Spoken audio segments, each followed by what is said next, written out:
William R. Quinn, Quinn, 1721 Huntington Drive, Pasadena.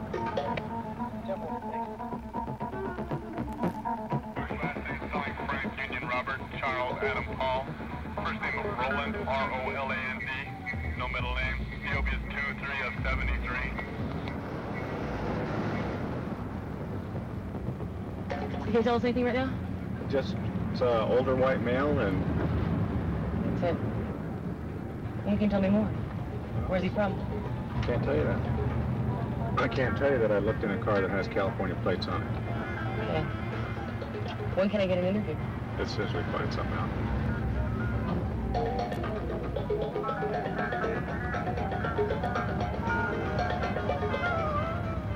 They're going to have a picture of you and I sitting in this truck outside of Motel 6. That ought to make some headlines. Don't worry, my wife never watches TV.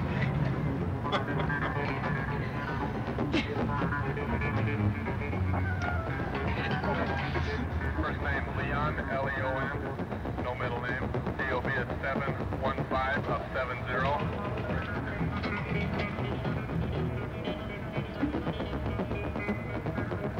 Also to contact him, please do. Okay, we'll do. Go ahead and 12 flight 4.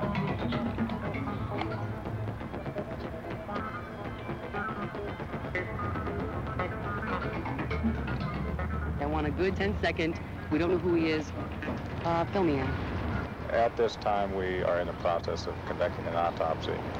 We have what we feel is a good identification. However, we'll withhold that until we make notification, and it appears he died from a gunshot wound to the head.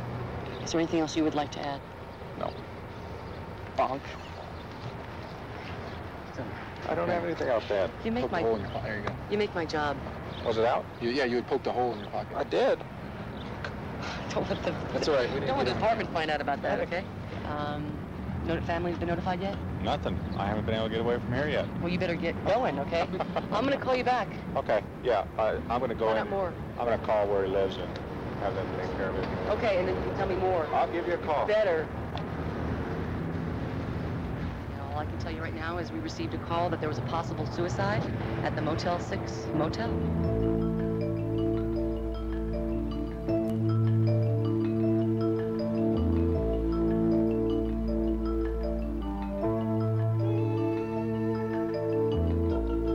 The motel doesn't have a restaurant and bar. You just come to the motel, park your car, sleep, and then go away. Keep traveling.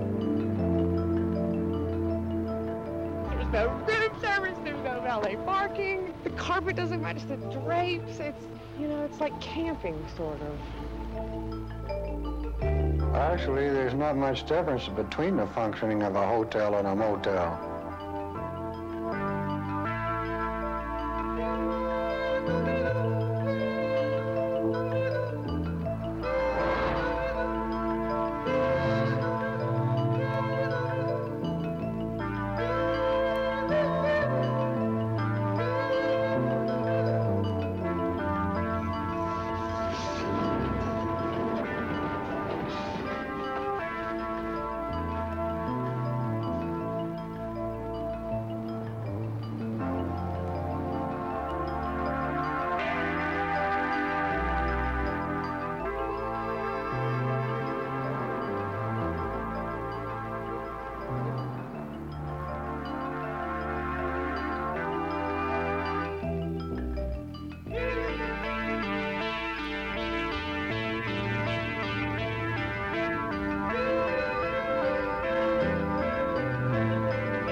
Silver Saddle Motel, can I help you? $30 plus tax, $32.83. Okay, sir. I see you later then. Bye-bye. I have a double and a room with a double and a single bed. Is that okay? And that's for Friday, Saturday, and Sunday? And when can you be here? Because I can only hold them till 4 o'clock, so. Okay, for one person it's 28, and for 2 people, 37.95. Plus the tax.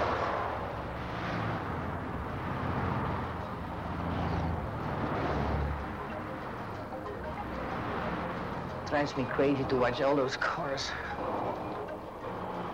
They make me nervous.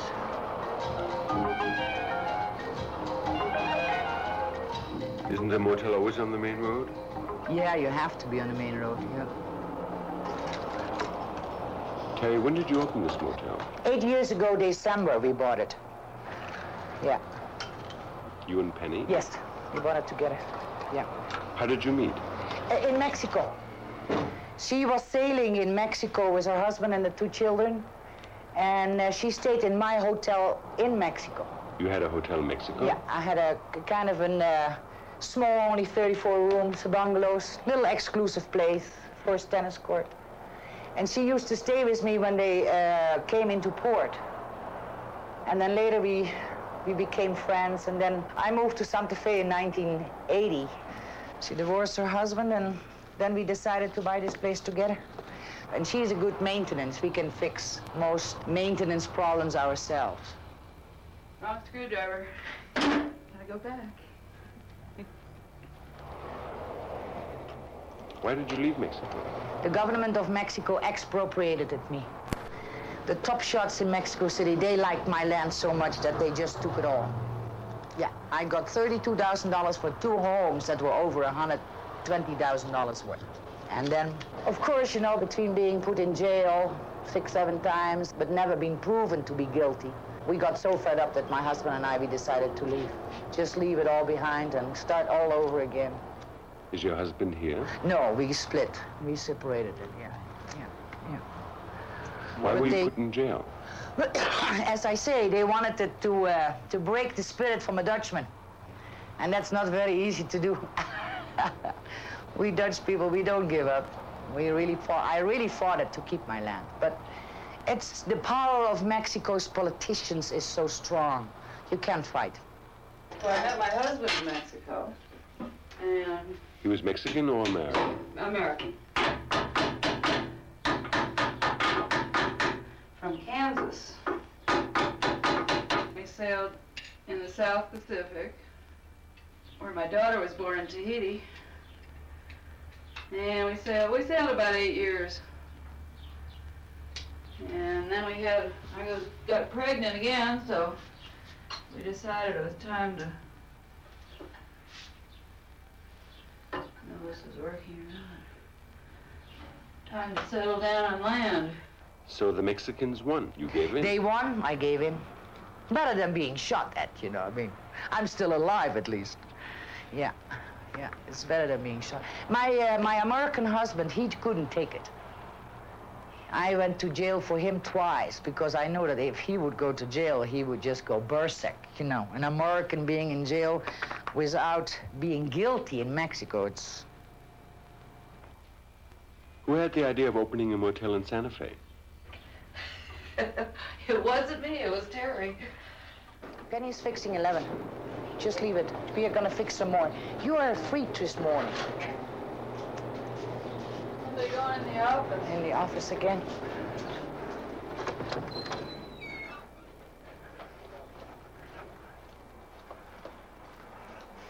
Yeah, the maid is doing your room, so right now, let me see if they left. She must have the key. Isn't it a bit difficult for 3 women to run a motel?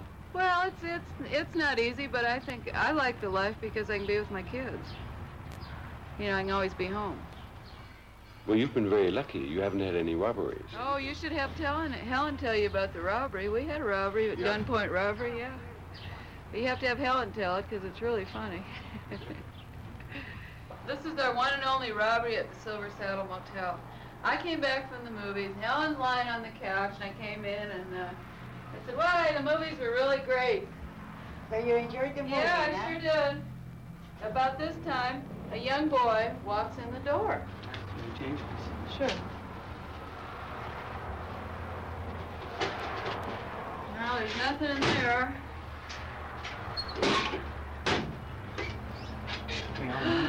Helen! I heard his name, Helen, and I go up. Helen, he's got a I gun. walk around, and I see this young man with a little gun, and I said, "Hey, what do you think you're doing, young punk?" And I walked around and I kind of tapped him, you know, and I said, hey, you think you can steal our money? And I grabbed his front shirt like this. He threw me over. I fall down. I see him take a box, and I get up, and I grab him by his legs, and he fall out of the door. That's the way it was. He got away with one box, but the Coca-Cola box. Yeah, it had 33 One cents box. in it, and the other one had $800. And then in the meantime, she runs away with $800. He got the wrong box. We tackled each other. That was That so was funny. it. I often wonder if that gun was loaded or not, you know. Really? See, one thing that she's deaf and she doesn't hear, and he actually cocked the gun. I heard it click. Did you have money in that And, box? Yeah. Yeah. Here, come here. Yeah. We don't want to have a No gun way. here. We don't want to No shoot son of a anybody. bitch walk out of that door with our money. Never. Never, ever, If ever. you have a liquor store or I gas tackled station, have a gun, but you know we don't. There's not enough money No. around here to shoot somebody for, or get shot for, right? But still, I wouldn't want them to walk out with money. Not Yeah, because but would of you that. want to get shot for? I don't mind. They're a nice $500? way to go, Oh well. if I go. Why aren't there any men here? We're all divorced. That's why. You're all divorced, all three of you. All three of us, yeah. Have been for many years. There's no time to even find a man when you're in this business. You work 24 hours a day. What, you know, who are you going to find? Right. I mean, somebody comes over to visit and what? There's a whole bunch of people around, clients, kids, dogs, cats, other people. Well, it's real hard for me because I live in the manager's office and I don't have anywhere to get away. Right. You know, I mean, somebody comes to visit me and all of a sudden everybody's there listening. You know, I don't have any, I can't No just privacy. walk into a motel room with somebody have that no comes to privacy visit. with Yeah, I don't have any privacy. No privacy. This is hard work, you know. It's hard work. Oh, yeah, you have to fold it all up by hand. Oh, yes. You don't want to get married again? Oh, yeah, but I mean, not right now. I mean, is it ever too late? I don't know. Yeah, well. Is it ever too late? Men are not, I am not interested per se in men because my life is full as it is. I am interested in philosophies. I read very good books. I go to my church. I have my family. We work very hard. Man is not, I'm not into it, let's put it that way. Maybe later, I like to dress up and be pretty, basically for myself. I'm fulfilled into myself. I don't need, per se, somebody. The first experience that Patty and I had with a bunch of wild Indians from Cochiti Lake or from Ile de Defonso, that there were 4 guys in the room, and we were not used to this kind of a rough, wild nature man. That's the way I call it, right? Yeah. Is it a nice way to say it? Yeah. But they had a nice truck, and they all stayed in room number 12. And that year, we have bought some red carpets from the Ramada Inn. The Ramada Inn was changing their rooms, so we were not so rich, and we had to have a little better carpet. And then these Indians came, and all of a sudden we hear a lot of movement going and a lot of shouting. So Penny and I, we run down in the middle of the motel, and the door is wide open, and I see those 4 big Indians, and one is laying on the floor. And I looked at him, and his whole hair was totally scalped, like somebody really scalped him like a white man would have done to an Indian. Remember that? And I was hysterical looking at all the blood flowing on my red carpet from the Ramada Inn. Remember that? So Penny and I, we calmed everybody down, and we told to one of the young men to turn the truck around. And we put kind of a sheet under him because he was so heavy. So the 4 Indians plus 2 white women in one room, and one is bleeding to death with a scalp wound. I guess they got hit with a bottle. Yeah, he got hit with a bottle. And then we all picked this big Indian. I mean, he was a fat one. We picked him up and kind of sloshed him in the back of the truck, kept his head, and then they drove down to the hospital. I hope they never came back to see us because they were wild. That's it, man. Got the money back. I don't know why. Yesterday, we did the money. It was perfect. And now we got 60 too much. I don't know why you have too much money. Maybe it's my money. Cash, we're saying that Cash has a funny way of flying out the window and in the corner. And coming back again. And then it comes back. In a couple of days. You Yeah, know it what I comes mean? back. Disappears, it comes back, disappears, comes Too back. much, too little, too this, too that. Hey, you're $60 over. Hello? Good What? seeing. Let me check it out. I'll be right there. Yeah, you better Yes. sit down. I'm going to retreat. Yeah? Oh, I don't know. We don't have to go. I can make that seafood. Here, we don't have to go out to dinner. Huh? Okay, well, come back, be home at 7 then. Yeah. Bye. Your daughter? Oh, my daughter's gonna be home to help me, and you know. Boyfriends are more important. You seem to have a regular family life here. Yeah. Just have a, you know, it's just a kind of a 24-hour-a-day interrupted family life, but, you know. She does everything for me, really. I mean, cooks, and I help clean up sometimes, but not all the time. We bought the Silver Saddle Motel with the idea of staying here till all of our kids would be out of college. And that's what's happening now. And that's what's happening right now. Penny, what's the average weekly amount that you can make? Well, it's, you know, that we could make if we were full all the time. Oh, $5,000–6,000 a week. If we were full all the time, but, you know, that's not the case, of course. That would be nice. Has there been a time where you thought, oh, it's never going to work? Yeah, like in November, December, January, and February, when all you do is pay the bills. That's kind of the motel business. So you have off-season and on-season, and you save in the summer to pay your bills in the winter.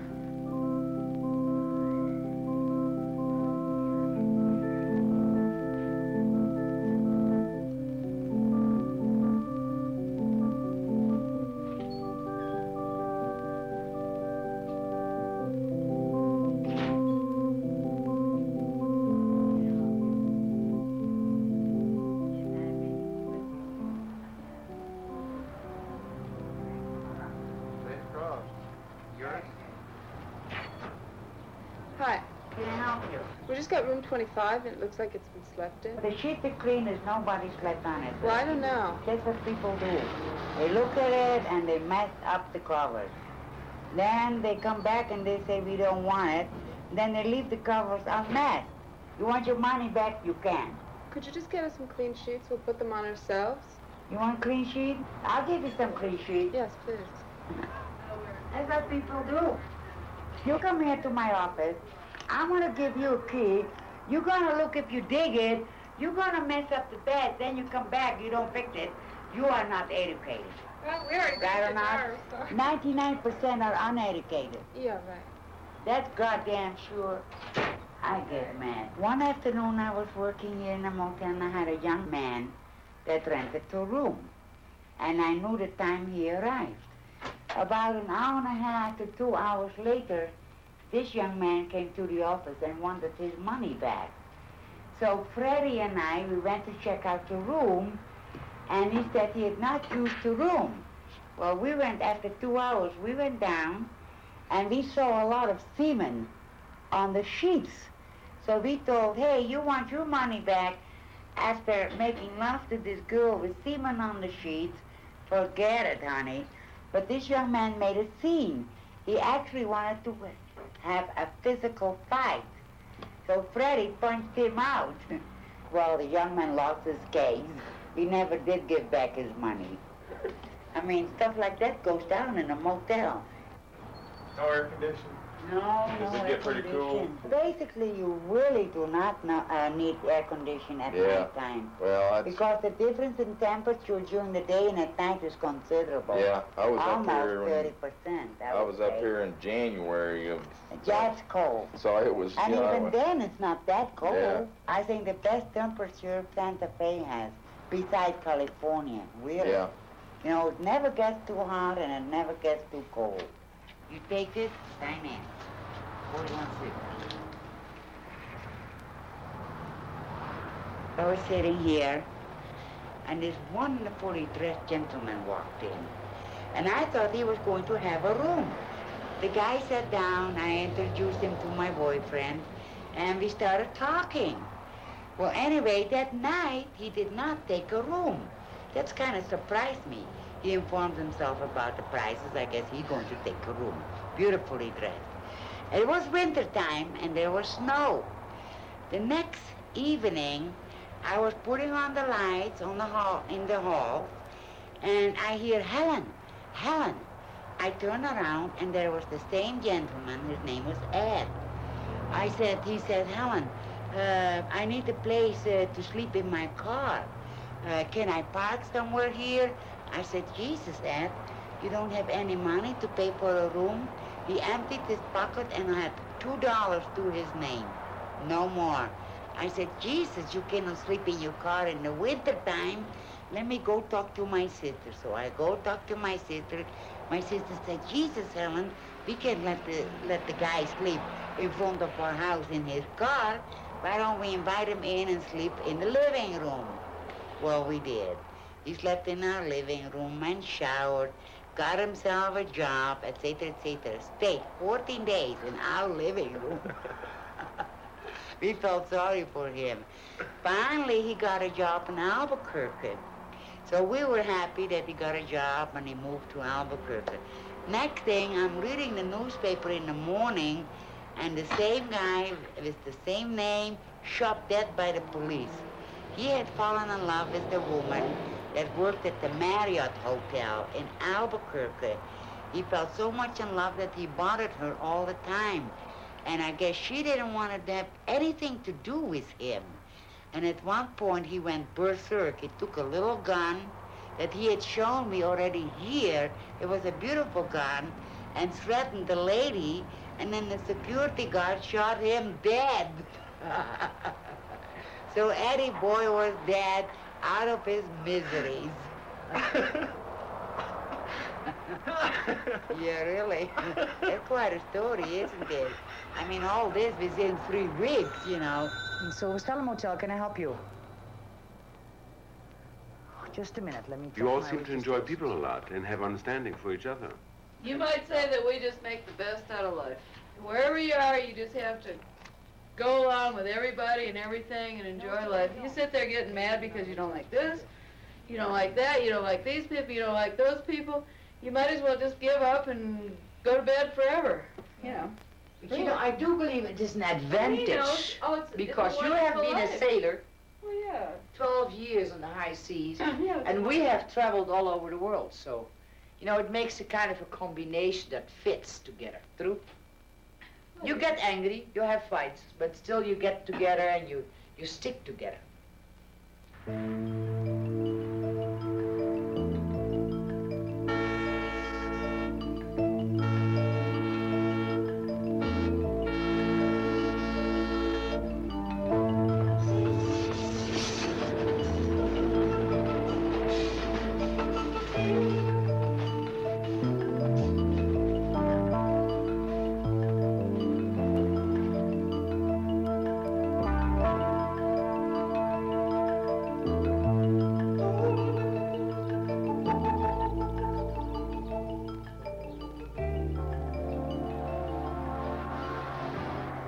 Motel was a whorehouse at one time, and they had beautiful women. There was no rules or regulations, and the law was the gun and the man that could shoot the fastest. It's been run since at least 1939. The motel is open now to tourists. It still looks very much the same. It has been remodeled a little bit, but it has no air conditioning and nothing fancy.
Did you just get up? I just got up. Where did you sleep? Is that your motel room? Yeah? No, Mama's still sleeping. Do you ever sleep in motels? Very seldom. Why not? Can't afford it. This is cheaper than the motel. Right. Don't cost me nothing to sleep there except my truck payments. Well, this is not the biggest sleeper here. My wife and I are both rental. You've been for him. This is my motel room. Yeah, that's my home. I live in that about, probably 300 days out of the year. I've done that for about 35 years. I got used to it and it don't bother me.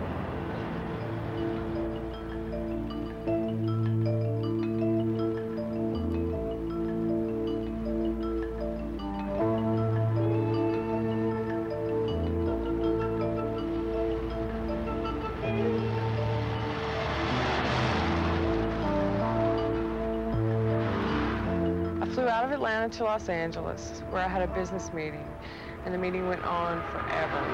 I missed 2 flights out of LA, and I was exhausted when I finally arrived in Phoenix. I'd never been there before, and the map that the rental car people gave me was all wrong. So off I went through the desert by myself, trying to find Florence, Arizona. I was exhausted, and I kept going and going and going, and the roads were up and down, all through the desert.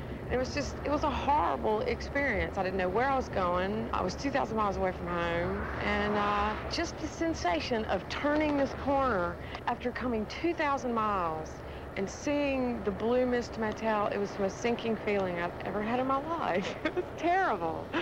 It's the cheesiest place I've ever been.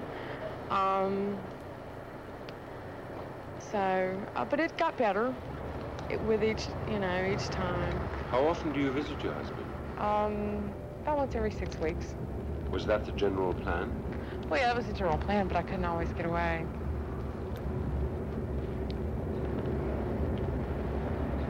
The first thing I ever heard about this motel was that there was this horrible murder here, and that's like the story that they tell everyone the first time they come to town and they find out you're staying in this motel. What was the story? Well, no, I probably am not telling it completely correctly, but a guy broke out of the prison and his mother was staying here at this motel, and he apparently hacked her up into little bitty pieces and tried to sell her to, like, the grocery store, and it was just really gruesome. And they said that the room where he did this, like, there's supposedly still blood on the ceiling. And so they always ask you, what room are you staying in, And of course, whatever room you say, they're going to say, ooh, that's where it happened, So the first night I spent in Florence, Arizona, I spent sleeping in the cheesiest motel I've ever slept in my life, thinking that I was sleeping in the bed where a mass murder occurred. So, I mean, it was just... It's an experience that you just have to live to believe. Strange place.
Is this the daily procedure? Yes, it is. About 5:30, get ready. gates open at 7:30, and you can go in and sign in and take your stuff in. And then the men are allowed to come out at 8 o'clock.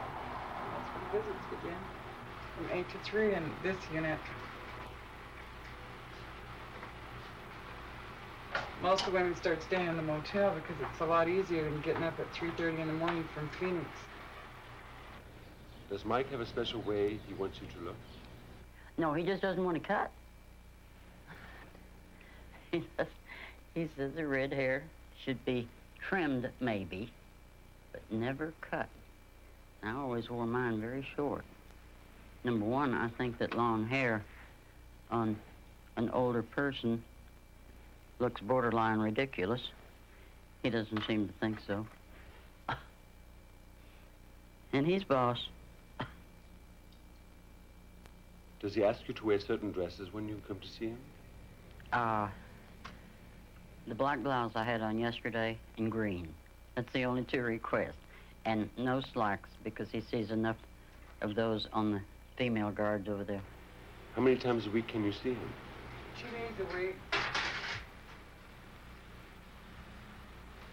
You can visit Saturday and Sunday, or Sunday and Monday, or Saturday and Monday. 7-hour visits. Unless it's a holiday. On a holiday, we can visit 3 days. That's only because he's minimum custody. Maximum custody and medium custody, they can only visit 1 day a week. Some units only 2 hours, one day a week. How much time will you have with him today? 2 hours. Usually it's only 30 minutes, but since I'm coming over 1,200 miles away, Mr. Penn was very sweet and let me have 2 hours each visit. These little clear purses are called prison purses. That's the nickname for them because they need to be able to see through your purse. But we're allowed to take $10 in change, a package of unopened cigarettes that cannot be opened in any way, a package of gopher matches. They're not supposed to let me take Kleenex in, but I do because I don't like a runny nose. And my identification. And that is it. I gotta finish my hair. Sandra, how old is Bill? Bill's 36. What does he look like? Can you describe him to me? 5'10", hazel eyes, dimple in his chin, dimple in his cheeks. Probably weighs 200 pounds. He's a musician, he's an artist. He's funny. The family calls him the White Richard Pryor. He thinks he's Richard Pryor. So all of these things made you fall in love with him? Oh, yeah. Oh, yeah. How did that happen? I don't know. I'm still trying to figure that out. Helen, can you describe Mike to me? 6'2", about 205 pounds, brown hair, dark brown hair, blue eyes, typically Irish all the way. That's one of the many things that we jived on. The only thing we don't jive on is the fact that I like to dance, and he said he would if he had to, but he didn't like to dance. But other than that, we have a lot of similarities. I don't believe in hunting. I don't believe in worthless killing of animals, or worthless killing of anything for that matter. And he doesn't believe in it either. I'll have plenty to tell Michael. Nancy, what does Jason look like? He's 5'10", 160 pounds, gray hair, brown eyes, British. He's gorgeous. He's gorgeous? Yeah, but I mean, would I be married to a slug? How did you actually meet Bill? When I was a guard in that unit. In what unit? In the minimum custody unit. And I was what they call the operations officer in that unit. And he was one of the inmates in that unit. He's a lifer? Yes, he is a lifer. He's doing 25 to life. For what? For murder, first-degree murder. It was a drug-related crime. The person he killed was a drug dealer, drug user. It was a drug deal that went sour. But how does a guard get together with an inmate? How does that work? Yeah, how did that work? He was just there all the time. Of course, so were 500 other inmates, but we got involved because we were involved in a lot of the same groups. We spent a lot of time together, and it just happened. How does anybody fall in love? I don't know, it just happened. Nobody was more shocked than me because I had a great career going with the Department of Corrections, believe me. I was about to apply for my sergeant's stripes. I just received Officer of the Month award, which is a real nice privilege for a woman to even be in the running because we have to overcome so many things. And I realized I was throwing all that away for somebody that wasn't going to get out for a lot of years. He's not eligible for parole until September 2001. Were a lot of your colleagues against what you were doing? A lot of my colleagues did not realize what was going on. There was some gossip, and that's when I quit the prison, before it was discovered, before Bill got in trouble, and before I got fired, because I really loved my job, and I didn't want to leave there with a bad record. And the first day I got to come back and visit was after our wedding. Where did you meet Jason? At a tennis tournament in Boca Raton. He was playing in the tournament. He approached you? No, he asked a friend of mine who I was and where I was staying, and he called and sent flowers and drove me crazy for 2 weeks. And finally, he sent flowers? Every day. Yes. Why are you laughing? Well, it was just too much, but Too many flowers? yeah, my house looked like a funeral home. But it was nice, and I thought that was special, so I went out with him and fell in love. And shortly thereafter, he was arrested and went to prison. Why was he arrested? He was arrested for credit card fraud. I was going to tell you how Mike and I met. It was through an article I wrote into the Houston Post, the sound-off edition, where you can, get it out of your system. I had had a horrifying experience in my family. My niece's little 2-year-old granddaughter was brutally beaten, burned, and murdered by her stepfather of 5 days. And to this day, this is 3 or 4 years ago, to this day, that individual, I won't call him a man, he's still walking free because his case hasn't been brought to trial. He's admitted to the murder, but it hadn't been brought to trial. His family put themselves in hock for $300,000. They got him out. And at the same time, there are people behind bars that don't belong there. To me, this is not justice. And I wrote in the sound-off and said, where is justice? Well, Mike read that in the Post and wrote me a letter. Of course, you put your address. And he agreed with me and went on to tell a little bit about his story. And it got me. Well, in Arizona, it was mistaken identity. He happened to be at the wrong place riding a Harley at the same time within blocks of where the robbery had taken place. He was given the same sentence for a robbery that men that are being put in there now are given for rape and murder, which is nauseating, to say the least. He was 19 or 20 when he supposedly committed the crime, and in Texas he was protecting his own property, being ripped off by an illegal alien. He shot him in the leg, and in Texas we have a real strict rule. If you shoot somebody on your property, you drag them over 50% inside your house and swear that that's where they were when you shot them. Otherwise, you're up for manslaughter. It's a ridiculous rule. So I answered Mike's letter. And that is the way our acquaintance began. I was married here. You married here? Yes, I was married in the prison here in Florence. Why did you do that? Who knows?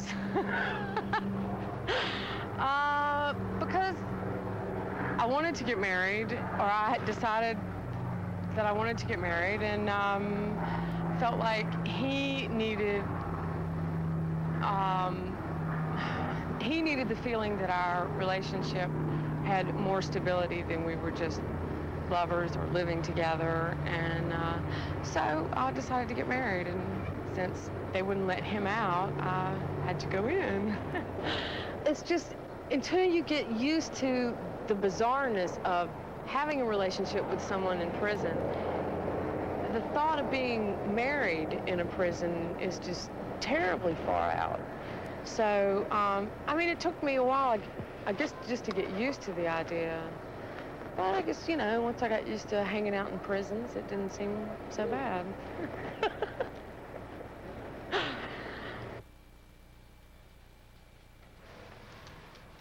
Hello. Hi. How was your visit? Great. Great. Yeah? Good birthday, good visit, good friends, good food. Surprised me with a big birthday cake. You mean Bill was able to arrange all this? Mm-hmm. Plus, he was arranged to have somebody out here buy me a birthday present. So it was very nice. What did he buy you? He bought me a pair of copper earrings, because he knows I collect earrings. Very unique. You fell in love with a very young man. Yes, I did. The ironic thing is the fact that he fell in love with me. That's the irony. We had corresponded for well over a year, and one day I got a letter from him. He said, "I'm probably going to blow your mind with this," but he said, "I discovered something. I'm in love with you." Does that make sense? I have done things for him that his family don't seem to think about. I write to him because I put myself in that position. If I were sitting in an 8x10 place, or however large it is, I would live for the mail guard to come by and bring me some kind of communication with the outside world. And I think that compassion over the months and into years is what turned into love, because he helped me the same way.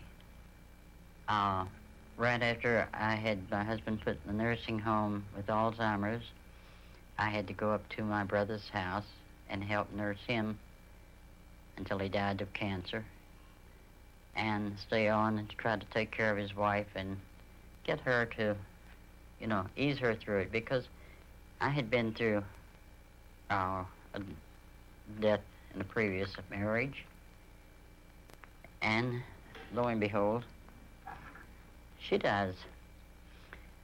So through all of this, the one I could lean on, the one I could turn to was Mike, because he understood. Though he does not, his feeling for death is, he can't cope with it. He can talk about other things to get my mind off of it. So we've been good for one another. And it just, like you say, it's strange. I'm almost twice his age. When you don't get to live with somebody you love, day in and day out, people who do have that luxury take it for granted. And when you can be this close to them, even that, you capture the moment. You can feel their presence. It's almost like actually being together. You appreciate every little moment, even though you don't have the intimacy and you're not really together, you're not really alone. You're close. you're close. You get to really be close. Having stayed with a lot of ladies here, you know, they say a lot of crazy things. Let's just go jump the fence. Let's go run down the canal bank. Let's just go break in, you know. And I have seen some ladies at certain frustrated points. I thought they were going to run out of here at 1 o'clock in the morning and try to break in. I wish I could figure out how to scale those 6 walls over there. Does that tell you anything? I told him a while ago when I left over there, I said, well, if you can sneak out tonight, I'm in number 3 over at the motel. Still have, you know, a thriving business and have friends and a social life, but a platonic social life in Atlanta. My life is the same, I just don't have sex. I don't know, it's a feeling that I have never had before, even through 3 marriages. I never had the, you ask about the sexual standpoint, I never had that feeling of desire that I feel for Mike. And it will probably, may never be fulfilled. But I have a love for him like I've never had for anyone in my life. It just works with him, and it has never worked with anybody else. They used to have furloughs here. And now I don't know whether that was before the Patels had this place or not. I don't know, you know, that much history about the Blue Mist. But this lady got her paranoid stepson out of prison on a weekend furlough. And when he didn't show up, they came over here and checked, and they found her body. But they didn't find him. The last I heard, they still hadn't found him.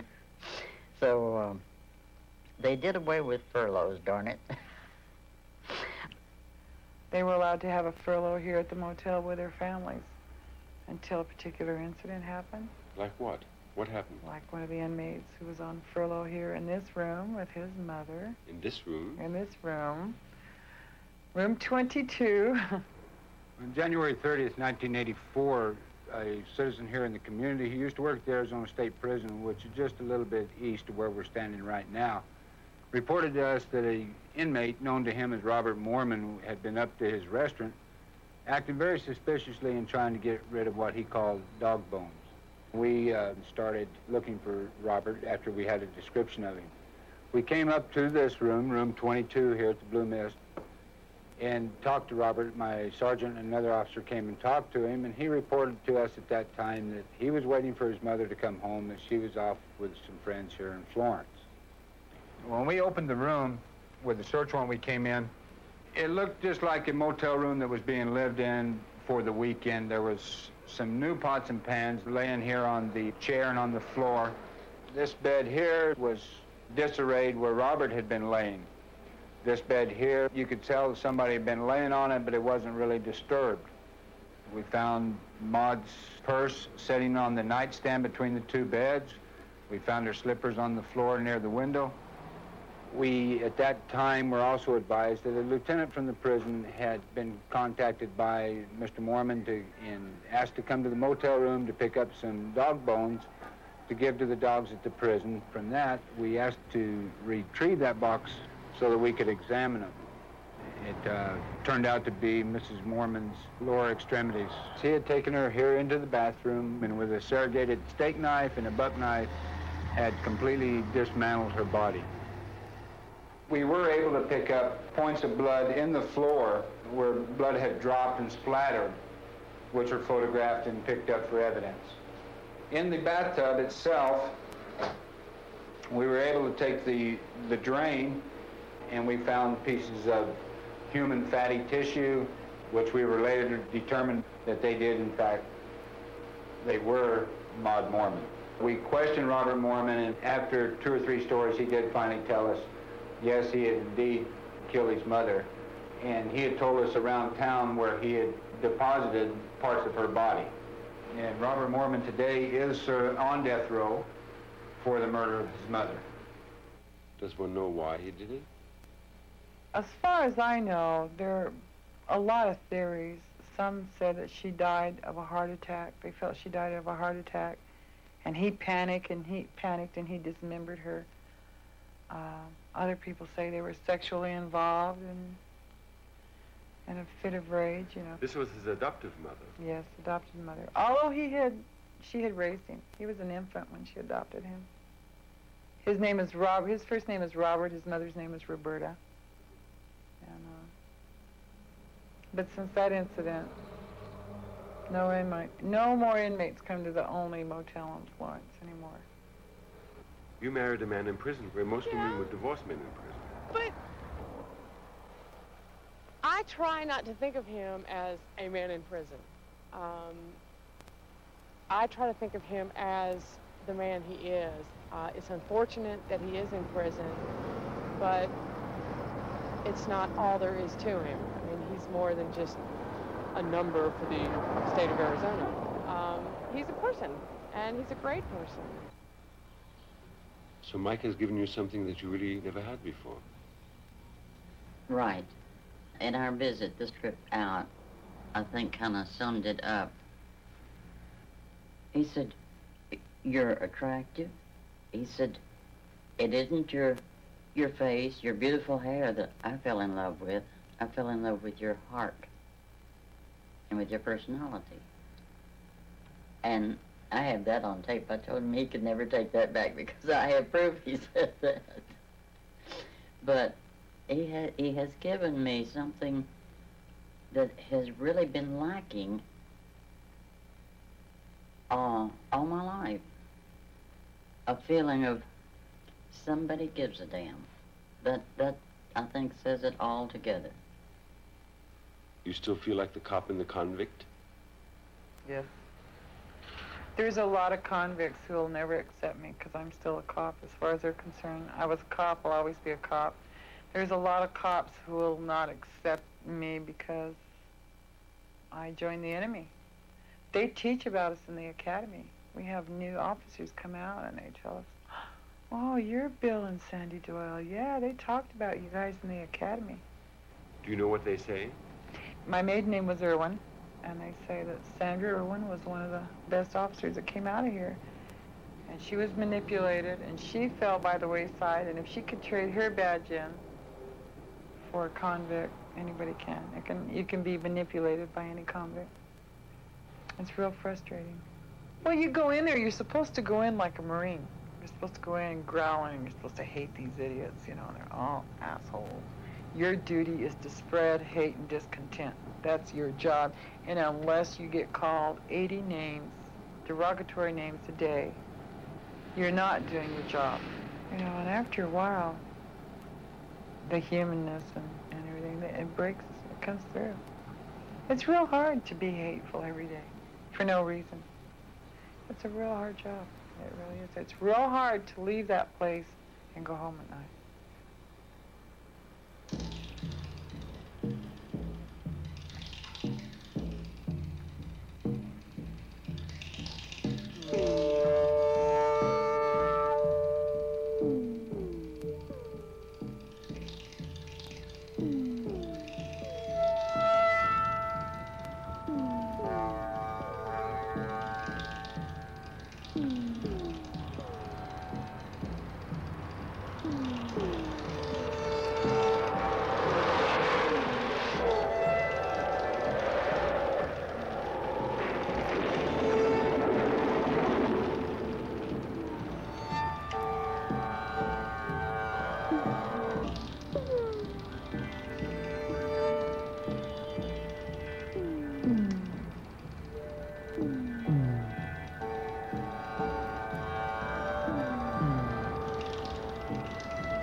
Entertainment coming your way all evening long. But right now, we'd like to mention some of our accommodations. When you're ready for something to eat, head for the snack bar, where you'll find food that's guaranteed fresh and delicious. cook them up plump and tender. They're sizzling and juicy when they hit You thought your husband's idea was crazy. I sure did. He said, well, this would be a really good place to build a motel and have a large picture window and they could look out onto the screen. And I said, oh, it would never work. That would just be the worst thing we could do. And he said, well, I'm going to start building a motel. So there wasn't really much else I could do except go along with it. And as it turned out, it was a very good idea. We built the drive-in theater way back in 1955. We had a little 3-room bedroom apartment. The wife and I, we had no children at that time. One night, my in-laws came to visit us. We gave them our bedroom, and we slept in the hide-a-bed there. We saw the screen, but we didn't hear any sound, so I told the wife, I said, tomorrow morning I'm going to put a speaker in here, and we can watch the movie while laying in bed. So that's how we started there, and I told the wife, someday I'm going to build me a motel where we can sit down and watch the movie from your unit.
Will this be the last performance? Yes, it will. The last performance of the season. Then the season opens up again in October.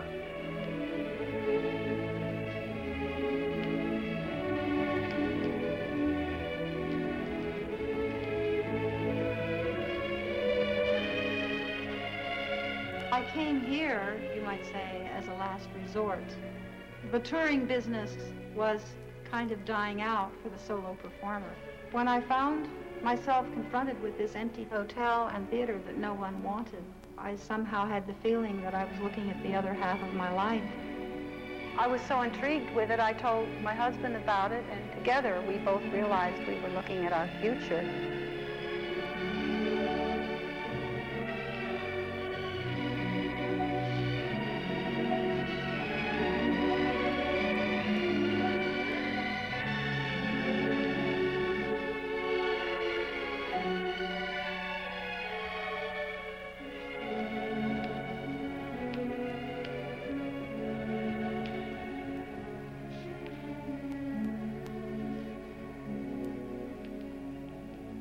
It seems to me that this is actually a motel here. Well, it's called a hotel because it was built at a time, 1922, when there was no such thing as a motel. It was considered a hotel. There were no motels. People didn't even know the meaning of the word motel back in 1922. There's something more permanent about the word hotel than motel. It has more class to it, too.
Neglected for so many years that the maintenance for it has dwindled to a point where the water and sewer systems are defunct. It needs a new roof. If a new roof isn't put on it, it's going to deteriorate to a point where there is no shell, no building. And it can hardly be supported by a dancer's performances in the opera house. I mean, to support a whole hotel and a ghost town is a very difficult financial task. We're restoring the motel, but we hope to find somebody to come out here to operate it for us so that we can take care of the opera house and just let them run the hotel, motel, whatever.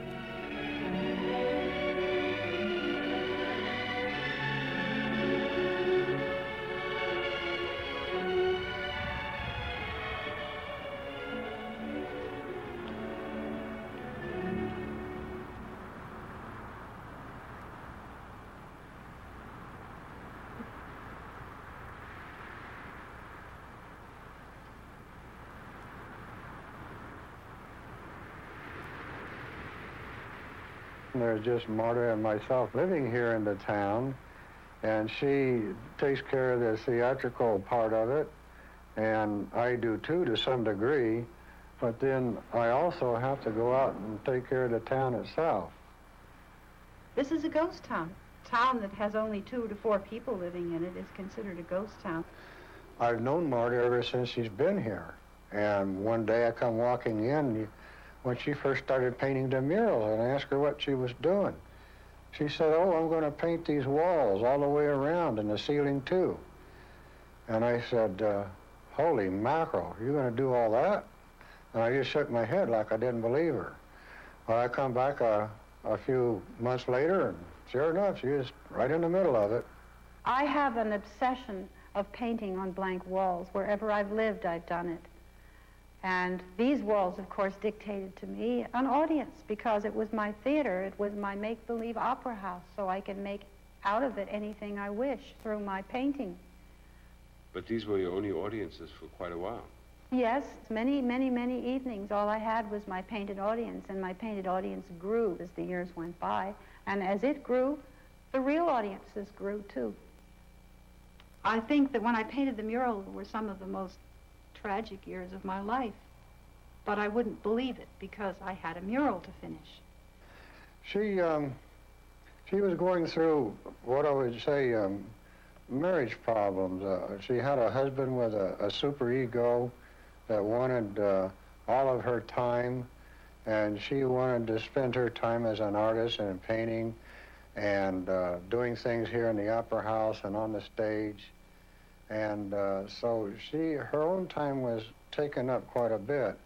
She didn't want to be just a standard housewife. I was in here all the time, working, practicing, painting, sewing costumes. We were married, and I was a wife, and wives just don't, that's not expected. They're supposed to cook a nice dinner and be available for anything the husband wants. And suddenly the title of wife terrified me. It meant obligations, it meant obedience, it meant, you know, stop what you're doing to please someone else if it's necessary, which is something I never had to do. Even with my mother, I didn't have to do that. I could paint into the wee hours of the morning or work on my dances all day long, and she just reveled in it. But as my marriage went on, my husband did not revel in that. It irritated him. I was obsessed with my theater, and I thought this is the first time in my life I had the world that I wanted, and I created it. And somehow, I guess he felt left out. He told me he felt left out. Was he left out? I think that was his imagination.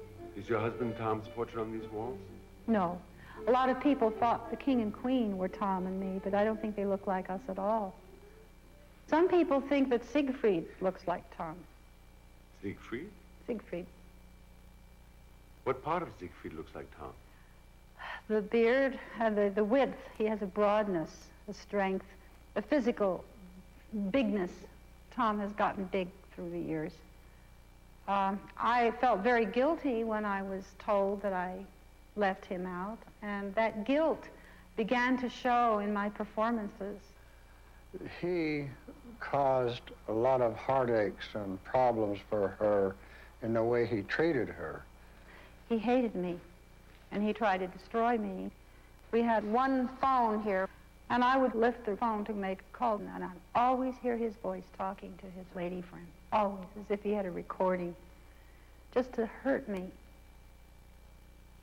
My marriage was falling apart, and I thought to myself, well, there is no better person to ask for advice how to hold your marriage together than a madam. They seem to know all the slants of it.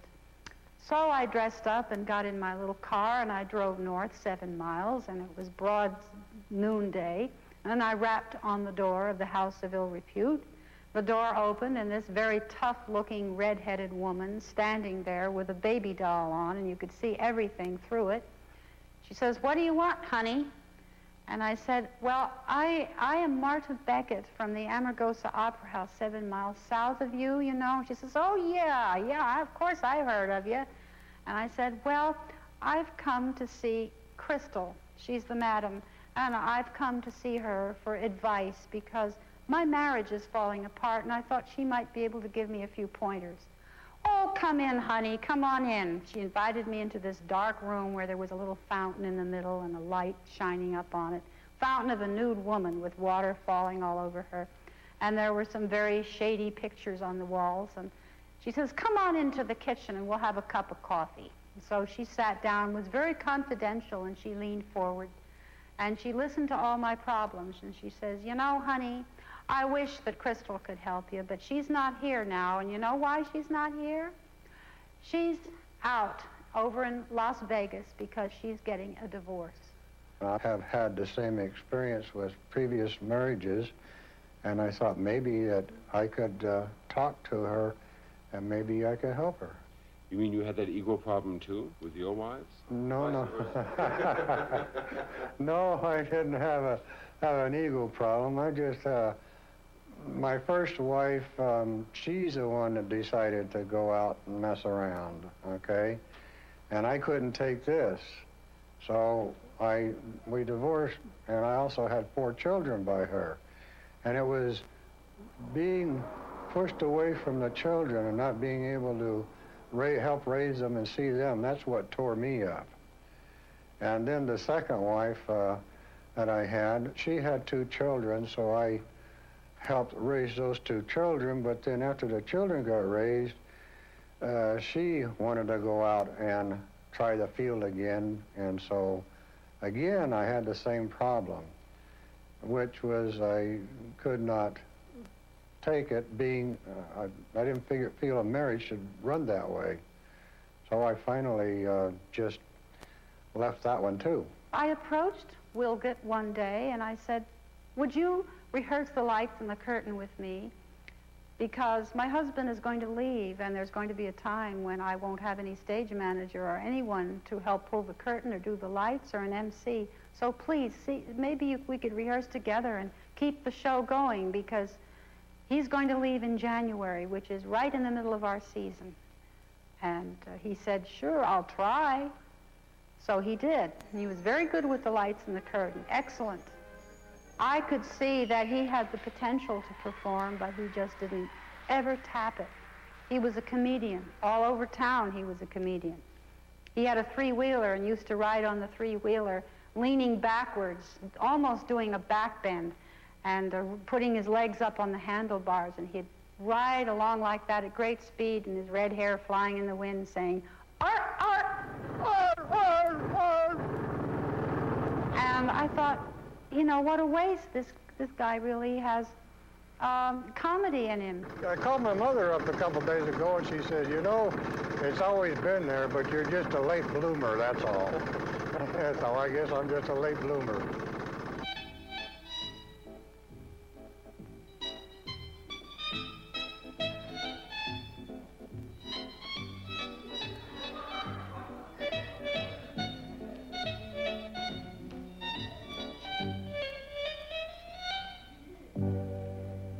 Wilgett became the replacement of your husband. Oh, more than that, yes. So there's a love there. There is a love. Our worlds were completely opposite from where we came, completely opposite. He understands my need to be alone with my art. He sometimes doesn't understand everything that I create, but for the theater, he seems to understand it, and he falls right into rehearsal, and I can tell him what to do and mold him just like clay, and then he takes it on from there and creates his own character. But why do 2 people who love each other have to agree on everything? You know, that's silly. Marta took me and changed my whole life by putting me in the front of the public's eye and putting me on stage, doing things that I didn't know I was capable of doing. And now she has given me something that I wouldn't mind doing the rest of my life. I'm thankful that from the day I was 3 years old, I realized I wanted to dance and I wanted to paint, and I have never given that love up. So many people live their whole lives without even knowing what that fanaticism is, and to me that's very sad. That fanaticism can either lead to a very lonely life, it can lead to fame and fortune, it can lead to all kinds of things, but it's the end in itself that's important. You had a mother that shared your fanaticism. She went everywhere and sat in the dressing rooms, and I was her little moneymaker. Some mothers seem to have a fetish about money. They idolize it. I had my debut in the Bronx at a little nightclub called the Hula Hut. And of course, Mother was there, and I'll never forget it. That was my debut. Was she happy for you? Well, no. She was happy to have the money. I performed in a lot of these little places in and around the Bronx and Brooklyn. And I remember payday. We'd all stand in line at the paymaster's office and receive these little envelopes of cash. and Mother's arm would be first reaching up to get it. So she really used you? Well, she managed my finances. She called them our finances, and she claimed that we were too against the world, and almost like she was trying to make a pair of twins out of us. I will work and make the money, and she will know how to invest it. And she did not invest it wisely. She gambled in the stock market and lost it. One of the things she used to say over and over again, oh, you will climb up the ladder to success, and Mother and you will cross the country back and forth, and you will be a success, and I will ride right along with you. And of course, this used to bug me. It was a burden to me. I constantly felt this is what she expected, and as I grew older and got on Broadway and got into shows and my career expanded, I found there was no room for Mother, and I began to feel guilty about that because she just expected there would be a place for her in my life for as long as we both lived. You were her life. Oh, she told me that I was her breath and life. And she assumed I would never marry, I would never have any boyfriends.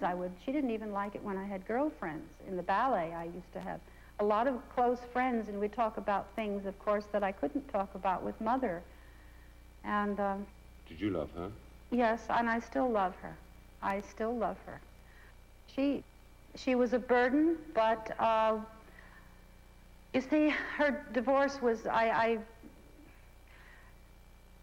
father married her best friend, and somehow I felt she was betrayed, and I was sort of led to believe that I could make up for that loss if I tried real hard, and I did try real hard. But I could not change myself into someone else, and that's, I think, what she wanted. But she did love my art. She loved what I wanted to do with my life, and she was the only one in my life who approved of my art. So how could I help but not love my mother? Oh, Mama, I've always loved you. You know that, honest. I know I've been a big disappointment to you, but I'm going to make it up somehow. I know that you and Grandma have big ideas for me. You all dreamed about my becoming a classical prima ballerina. You worked hard to put me through Miss Witherspoon's dancing academy. After I graduated, I went to Vladimir Uspensky's ballet school in New York and somehow got mixed up with all the wrong people. I was convinced by all my friends I was too pretty to suffer for art. I was convinced that a career as a classical ballerina would never pay off. Then I got a job at the Razzmatazz nightclub, and suddenly I found myself on Easy Street.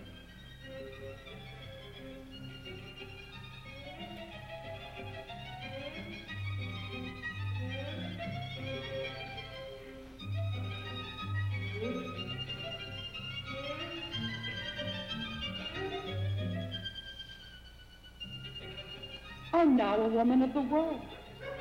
I'm Crystal LaRue, and I'm going to open the old Hurly-Burly Saloon and provide all the entertainment myself by dancing the parts of my sisters, Tilly LaRue, Carmen LaRue, and Fanny LaRue.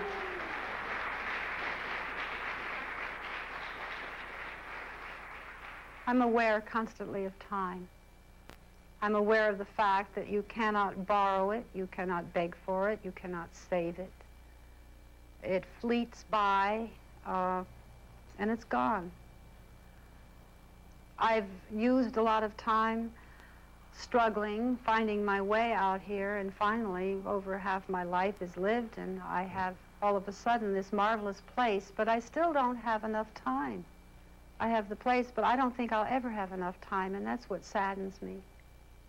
Sometimes I wish I could live forever. When I came here, I didn't own anything but a car and some furniture.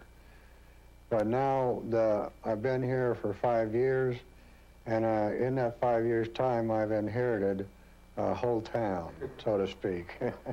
Yeah, a whole town, a beautiful woman, an artist.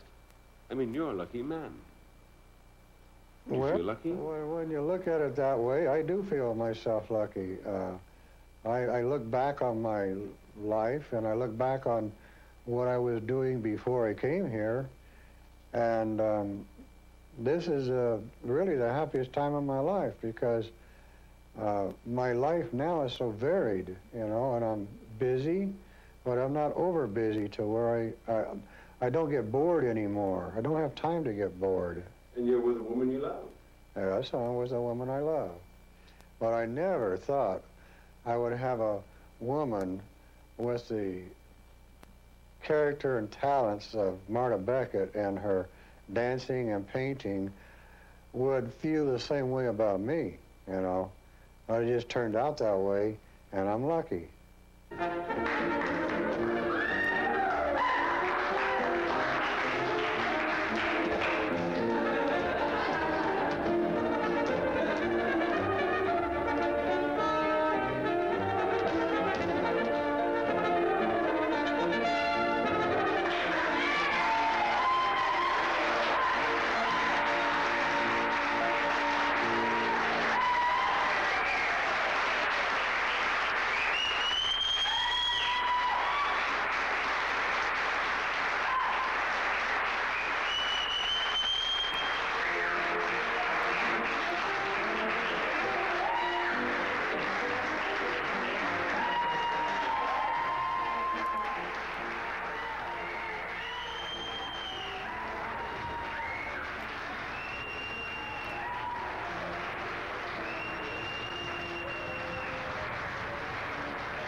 Thank you for coming to share this final evening of the 20th season. Please join us for a party down in the hotel lobby, and I will get dressed into my regular costume.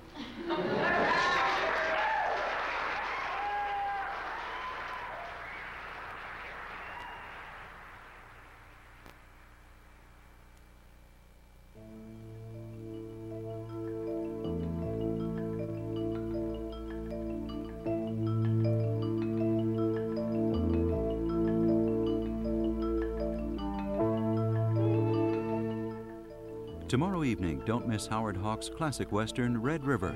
John Wayne and Montgomery Clift in his film debut, considered by many the greatest western of all time. Red River, tomorrow at 10 on Channel 2. Quintessential monster movie, King Kong, at 10 past midnight. Stay with us now. Bill Moyer's next. News at 11. Jim Cartwright's Road on a live from off-center at 11:30. Stay tuned.